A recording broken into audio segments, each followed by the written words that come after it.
Okay, well, I'm recording this simply because something may happen and I don't want to miss it. So my thinking now is there's more incidental connections to the aluminum chassis in terms of the controls here, which I don't think I can get easily on camera. Let's see if I can.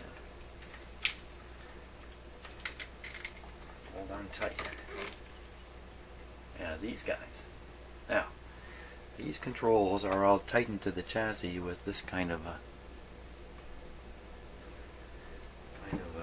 nut, and you know, this is extremely common. This is how they're all done, basically. So I'm going to loosen off and tighten up all these nuts here.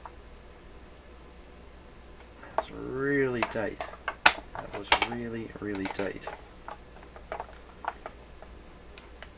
don't want to scratch this surface.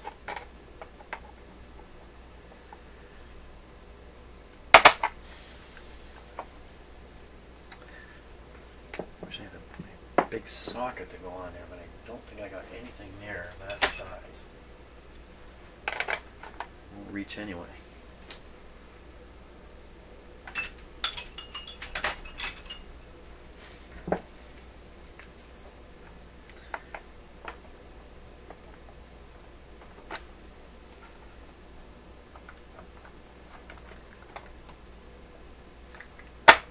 Pretty much an act of desperation. It doesn't take much to re-establish a connection if something's happened here.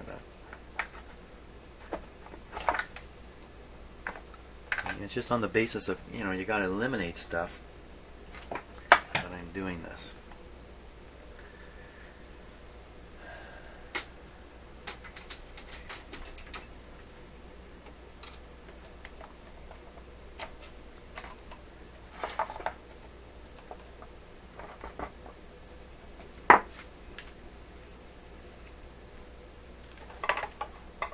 These are parallel jaw pliers. Really meant to be used in a machine shop or something like that.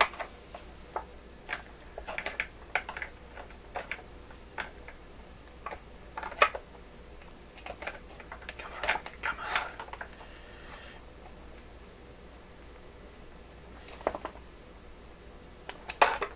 That one wasn't quite as tight.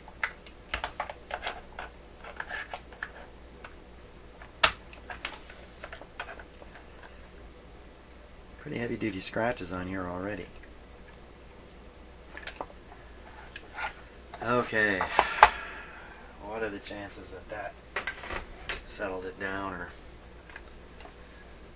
I don't know.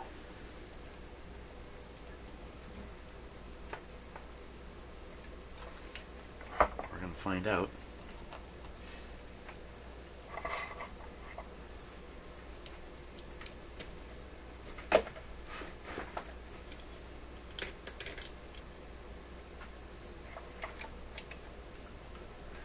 So this is still reading. What is it reading? What is it reading? Is it reading anything? Still, this is reading the balance control voltage. Balance isn't quite the right word.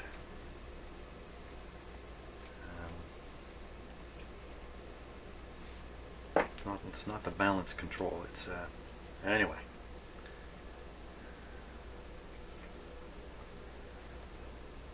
That's what we're reading there.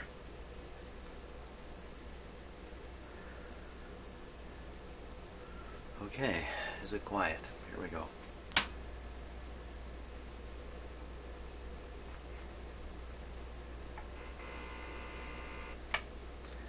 And the other control. Where's the other one? Okay, everything's normal, or as normal as it can be. Almost zero here. Perfect. Output transistor's not getting hot. Everything's good. We're good, good, good. Now, is it noisy? I don't know. How would you interpret that? I think I would say yes. Oh, jeez. Making me jump.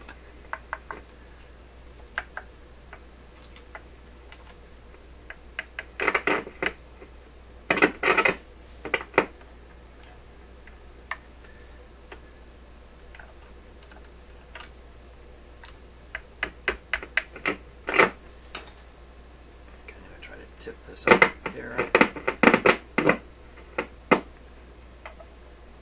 Okay, so I'm moving the control, and it really doesn't show any sign of crackling at all.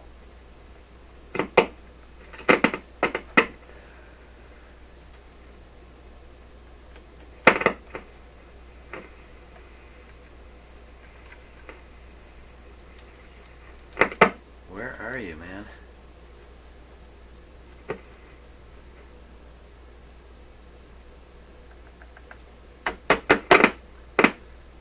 Where are you coming from?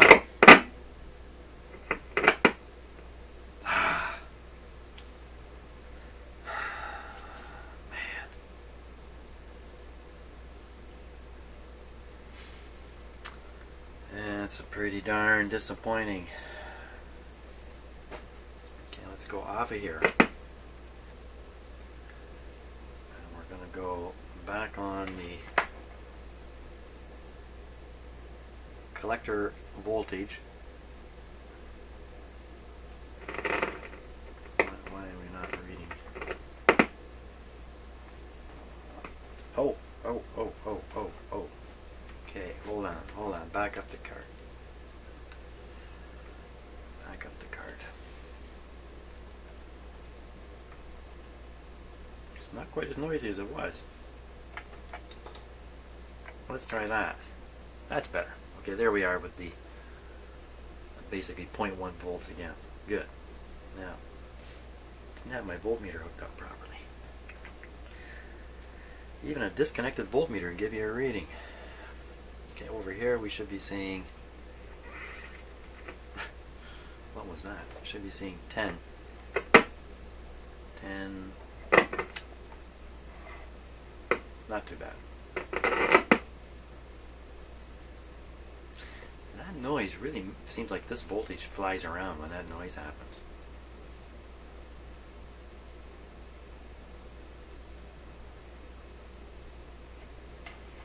Where's the noise now?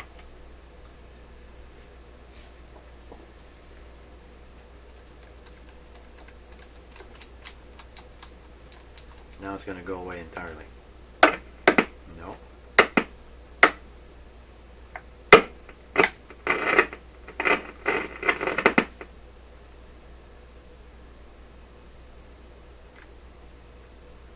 The fact that I can wiggle this,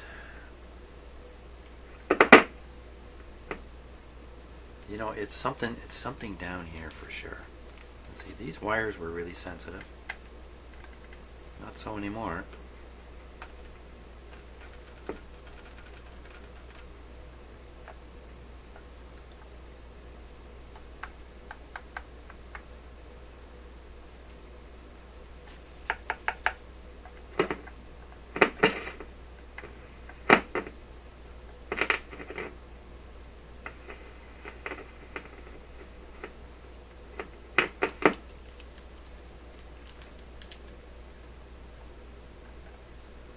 If something else is soldered such that it's now touching. Oh! Oh, it's moaning and groaning.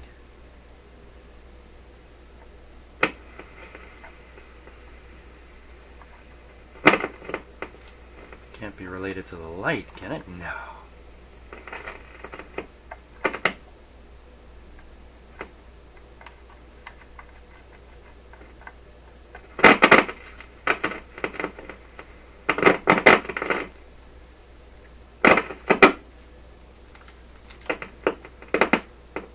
Guess what I found? Guess what I found? You don't have to guess, I'm going to show you. Hey, look what I found. Down below the plastic guard bag. Just to this, just see, look at that, dead center, see what that is? A riveted ground connection. Another one. Now, watch what happens when I touch it. If I can get my stick here.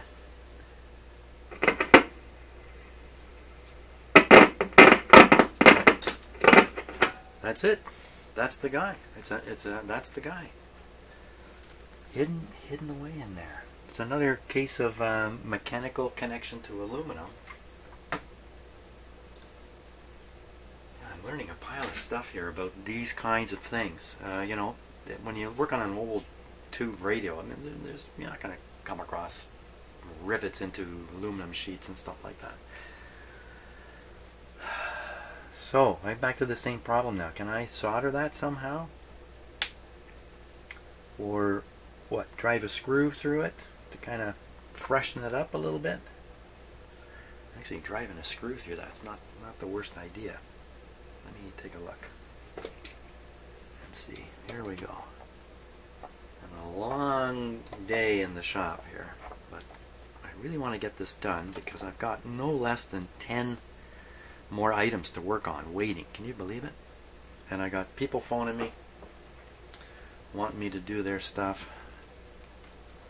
Here I am spending weeks on one little thing. Okay, well that's par for the course. Now, I could try the solder thing again. Certainly didn't work over where I was. I could drive a screw through that just to kind of cut into the aluminum, and I need to see what's on the other side of this panel here.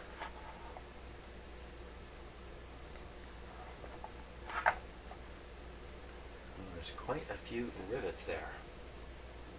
Let's take a close look.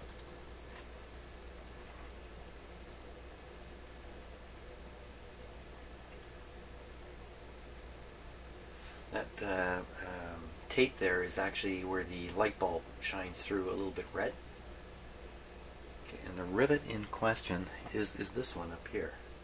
Get a good close look at it. Oh my gosh. Now I know what I would check for first if I come across this kind of problem in this kind of amplifier, like maybe an old guitar amp would have an aluminum sheet like this with stuff riveted to it.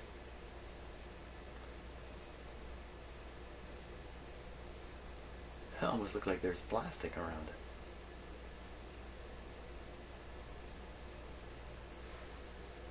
Now let me make sure I'm looking at the right. I'm not looking at the right one. I don't think the right one is actually this one here. Why is there two of them here?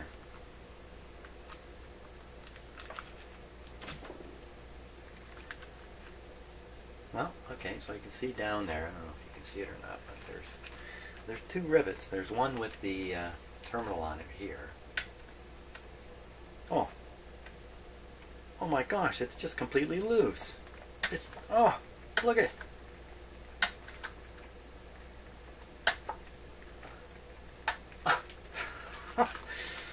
Oh, man. You know what? There's a screw missing. Look, it's got a locking nut. Come on, really? They never put the screw in. Come on.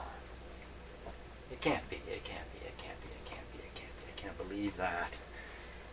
That sure is what it looks like. Really, it's like there's one down here. You can see the screw. Oops, you can't see it now. Well, you can see it in this shot. There's one here, and the screw head is sticking. The screw threads are sticking through. But this one up here.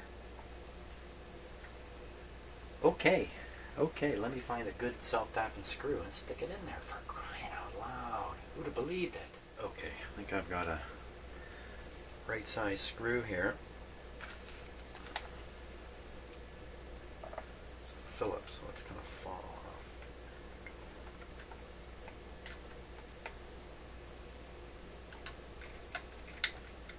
I still can't believe this is the case, that this is missing. It's outrageous. I mean, you gotta think to yourself, okay, so this thing came out of the factory with that screw missing, and it worked, okay.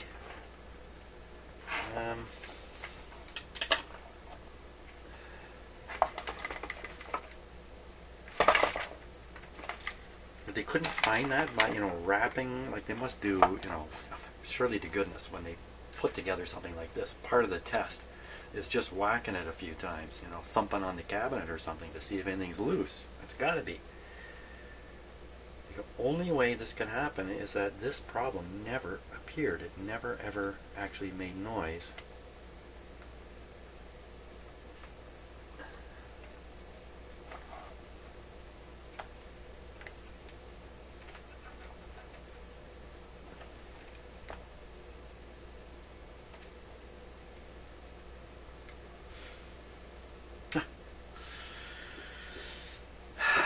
Okay, now here we're gonna go again.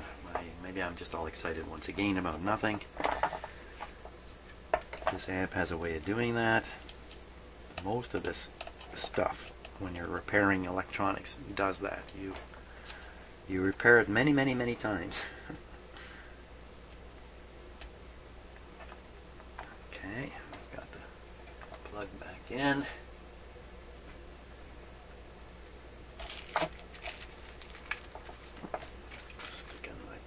Bag here.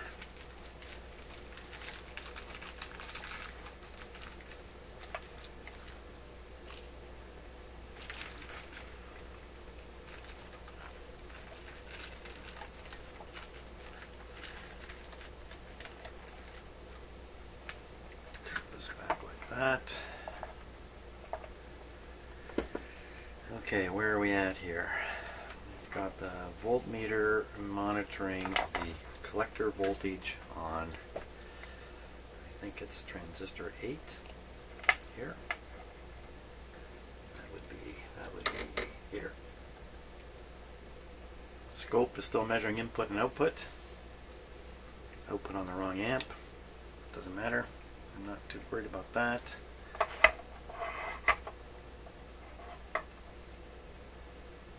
Not at the moment.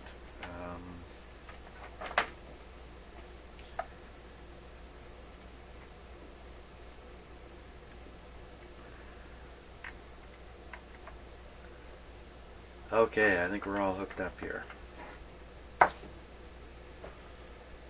What kind of input do we have to this thing? We have currently no input at all. The inputs are open. Well, either this is going to be a happy day or I'm going to be eating more crow.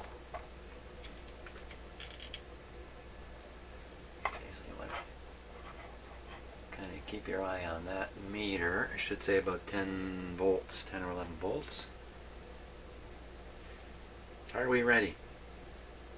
All he did was screw down a connection. I mean, how concerned should I be about turning this on? None. No concerns. Okay, the voltage up here is minus 11.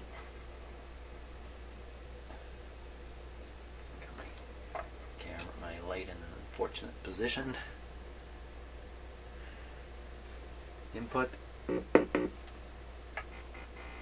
Oh, getting a little better. Better in the sense that they sound the same. It's just the volume's not the same. And that could simply be because I don't have the balance control in the middle. I don't know that yet. Now, here we go. Give me my noise maker. Will this guy make noise?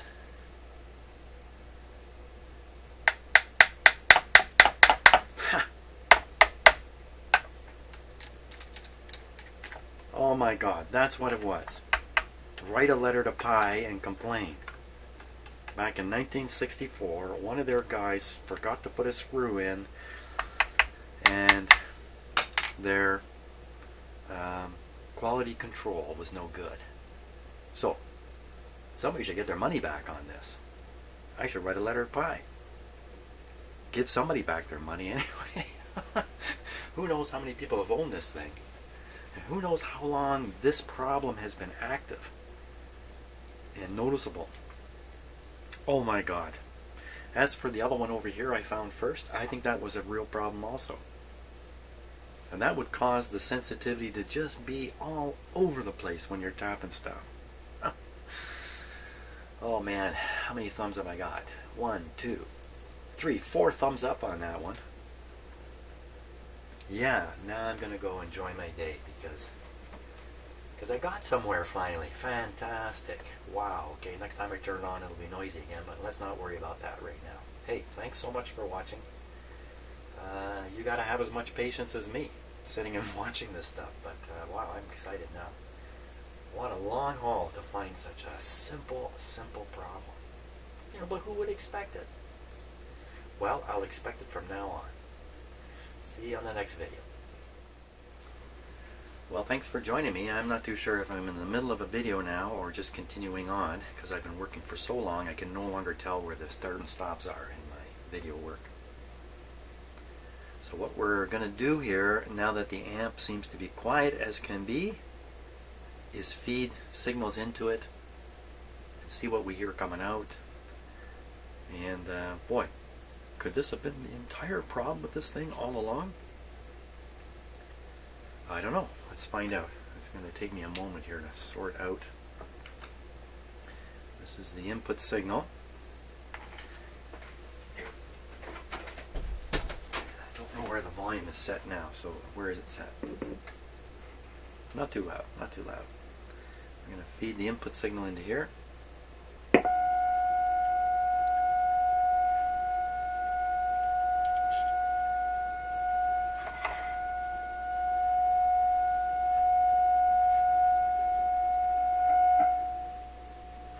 Turn it down a little bit. That's beautiful. Sounds fantastic. Sounds fantastic. Well, now take a look at the other channel and hear what it sounds like. So I'm going to move the scope first to the other channel, and now I will move the input.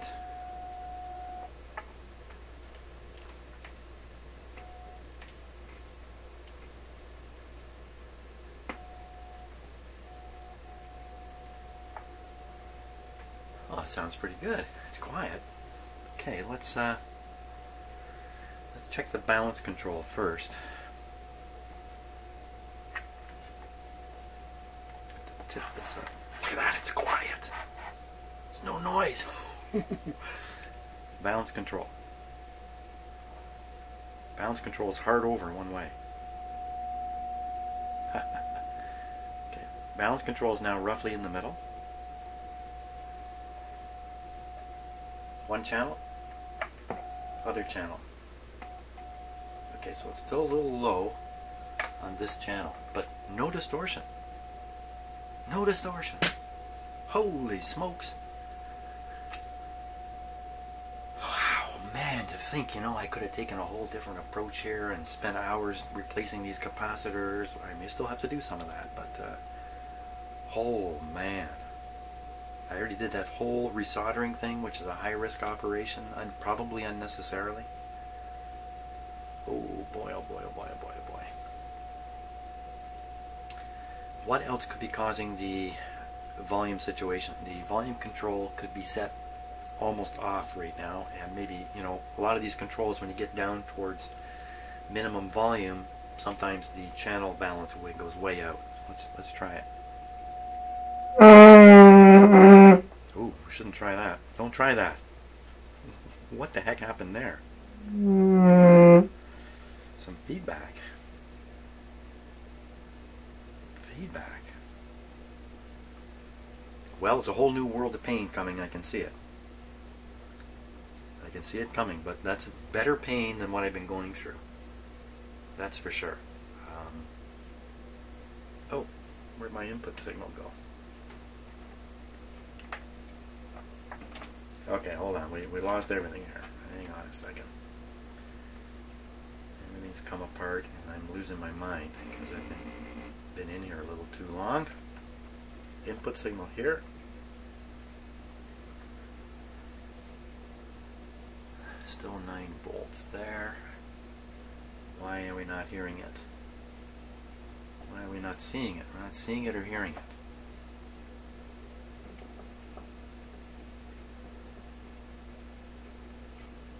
I think it's because the... Wow, I don't know why it is. Uh-oh.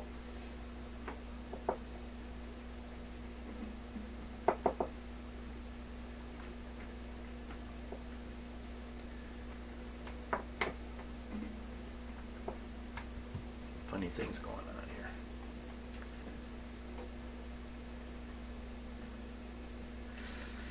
Okay, but anyway, it's a good time to stop now anyway.